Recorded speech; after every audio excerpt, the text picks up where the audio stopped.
માંડવી તાલુકાના ગોધરા ગામની નદીના બંધમાં ગામનો યુવાન ડૂબી ગયો છે। માંડવી તાલુકાના ગોધરા ગામની નદીના પાણીમાં નાહવા ગયેલો ગામનો યુવાન ડૂબી ગયો છે। શોધખોળ હાથ ધરવામાં આવી છે। માંડવીના ગોધરા ગામે ભારે વરસાદથી નદીમાં નવા નીર આવ્યા હતા। બપોરે 12 વાગ્યાના અરસામાં નદીના પાણીમાં નાહવા ગયેલ હરેશ દેવજી જોગી ઉંમર વર્ષ 32 જેઓ ગોધરા ગામના રહેવાસી છે। નદીના પાણીમાં યુવાનનું ગરકાવ થવાથી મોત થયાના સમાચાર મળી રહ્યા છે।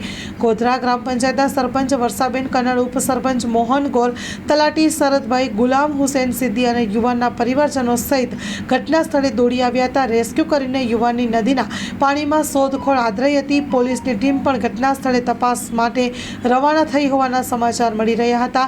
મોટી સંખ્યામાં નદી તટે ગામ લોકો એકઠા થઈ ગયા હતા। ગંભીર ઘટનાથી ગામના અને યુવાનના પરિવારજનોમાં શોકનું મોજું ફરી વળ્યું છે। સરપંચ વર્ષાબેન કનડે ગામ લોકોને નદી, ડેમ, તળાવમાં નાહવા માટે ન જવું તેવું જણાવ્યું હતું।